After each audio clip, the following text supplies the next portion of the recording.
여러분 안녕하십니까? 뉴스데스크 제주입니다. 어제 하루에만 제주 도내에서 3명이 코로나19 확진 판정을 받았습니다. 2명은 해외 유학생이거나 해외 방문자고 나머지 1명은 코로나19 확진자의 친척입니다. 외부 유입이 아닌 확진자에게서 전파된 제주도 내 첫 사례여서 방역당국이 긴장하고 있습니다. 보도에 오승철 기자입니다.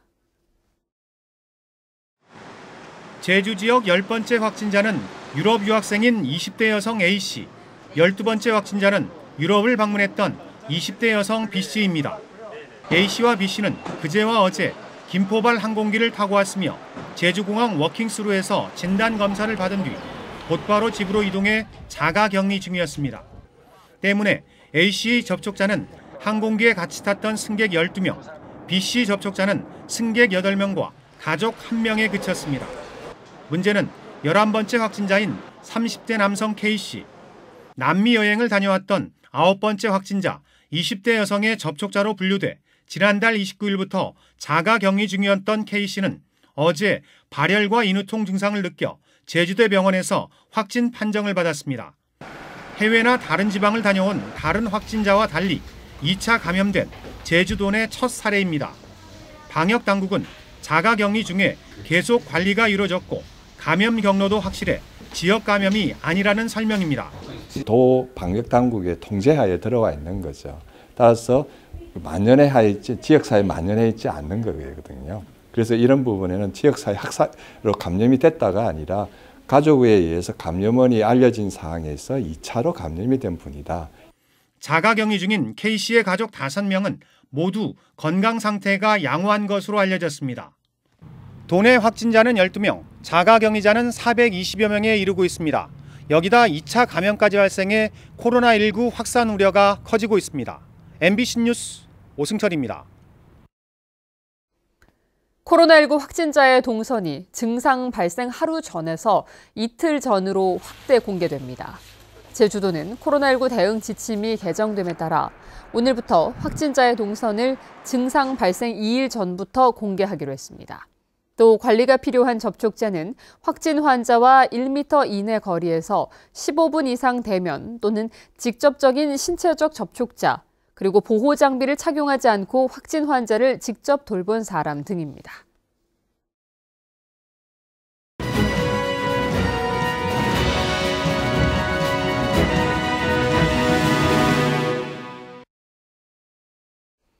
국회의원 선거 공식 선거운동 첫 주말인 오늘 후보들은 곳곳을 누비며 열띤 유세 경쟁을 펼쳤습니다.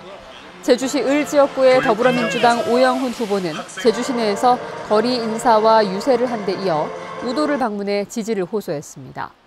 부상일 미래통합당 후보는 구좌읍 세화 5일장과 조천읍, 화북동 등 제주시 동쪽 지역을 돌며 표심 잡기에 나섰습니다. 제주시 갑과 서귀포시 국회의원 후보들도 유동인구가 많은 5일시장과 재래시장, 도심지 거리에서 한 표라도 더 얻기 위해 민심을 공략했습니다. 이번 총선에서 제주시 을 선거구는 더불어민주당 오영훈 후보와 미래통합당 부상일 후보가 4년 만에 다시 맞붙는 구도인데요. 선관위 주최로 열린 후보자 토론회에서 토론 시간 60분 내내 치열한 설전을 벌였습니다. 박주연 기자입니다. 뜨거운 감자는 오영훈 후보의 논문 표절 의혹이었습니다. 오 후보는 부상일 후보가 제기한 논문 표절 주장이 검색 설정 오류에서 비롯된 것이라며 사과를 요구했고 부 후보는 명확한 표절이라고 강하게 주장했습니다. 표절률이 3%로 나왔다는 것을 확인했으면 저는 이 부분에 대해서는 사과의 표현 있어야 한다고 생각합니다. 출처를 밝히지 않고 10여 개의 논문을 그대로 본인의 석사학위 논문에 기재를 했습니다. 공약을 두고도 공방을 이어갔습니다. 오영훈 후보의 차별금지법 공약에 대해 부상일 후보는 친인척을 보좌관으로 채용한 오 후보와 어울리지 않는다고 공격했고 오 후보는 국회 공무원으로서 충분한 능력을 갖췄고 국회법상 문제가 없다고 반박했습니다. 공정과 관련해서 우리가 아빠 찬스, 엄마 찬스라는 얘기가 있는 건 아시죠? 네, 알고 있습니다. 그러면 지금 그 처조카라고 하셨던 그분은 삼촌 찬스를 쓰신 건 아닌가요?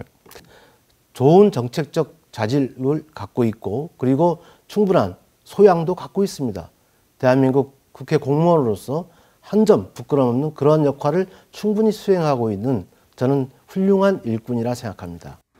부상일 후보의 도청 이전 공약에 대해 오영훈 후보는 막대한 재정을 확보할 근거가 없는 실효성 없는 공약이라고 비난했고 부 후보는 국회의원이 되면 지원 근거를 만들어내겠다고 맞섰습니다. 저는 부상일 후보가 국비 확보와 관련된 그런 실제적인 예산의 편성과 집행에 대한 이해 부족에서 지금 이와 같은 말씀을 하고 있는 것으로 이해가 됩니다. 입법을 하는 기관에 있는 사람입니다. 그 권한을 가지고 있습니다. 그렇기 때문에 제2공항을 추진하는 과정에서 관련 예산을 받아낼 수 있는 근거 법률을 만드는 것이 핵심입니다. 두 후보는 토론 내내 설전을 벌이며 상대의 발언 중단을 요구하거나 신경전을 벌이는 등 과열 양상을 보였습니다. MBC 뉴스 박주연입니다. 건조한 날씨 속에 전국에 산불 재난 국가 위기경보 경계가 발령된 가운데 화재가 잇따라 발생했습니다. 오늘 오전 10시 10분쯤 제주시 한림읍 명월리 선소오름에서 불이 나 야초지 6,300여 제곱미터와 잡목등을 태우고 1시간 10분 만에 꺼졌습니다. 경찰과 소방당국은 성모객이 산소에서 옷가지를 태우다 불이 번졌다는 말을 바탕으로 정확한 화재 원인을 조사하고 있습니다. 또 비슷한 시각 제주시 한림항에서는 쓰레기 소각으로 인한 불이 나 항구에 쌓여있던 폐기물이 타면서 연기가 심하게 발생해 인근 주민들이 불편을 겪었습니다. 제주시의 지난달 평균 기온이 기상 관측 이래 가장 높았습니다. 제주지방기상청이 발표한 지난달 관측 자료에 따르면 제주시의 평균 기온은 11.5도로 평년보다 2.1도 높았고 1923년 이후 3월 평균 기온으로는 최고를 기록했습니다. 또 서귀포와 성산포의 평균 기온은 각각 12.3도와 10.8도로 역대 2위, 고산은 10.7도로 역대 3위였습니다. 기상청은 올 들어 차갑고 건조한 시베리아 고기압이 발달하지 못해 지난 1월부터 고온 현상이 이어지고 있다고 밝혔습니다. 따뜻했던 겨울 날씨로 해충 발생 시기가 빨라지고 발생량도 증가할 것으로 우려되고 있습니다. 제주도 농업기술원은 지난해 동부 지역에서 국내 최초로 발생해 옥수수 농가에 피해를 줬던 열대 거세미 나방이 중국 중남부 지방에 올 들어 작년보다 90배 늘어난 규모로 발생했다고 밝혔습니다. 이에 따라 제주도 농업기술원은 관련 해충 모니터링을 한 달 일찍 실시해 방제 정보를 제공할 방침입니다. 제주 지역 소방 공무원들이 수십억 원대의 수당을 반납하게 됐습니다. 제주도 소방안전본부는 최근 대법원이 도내 소방 공무원들이 실제 근무 시간보다 초과 근무 수당을 덜 받았다며 제기한 소송을 휴일 수당과 시간의 수당을 함께 지급하는 것은 부당하다며 파기환송했습니다. 뉴스데스크 제주였습니다. 고맙습니다.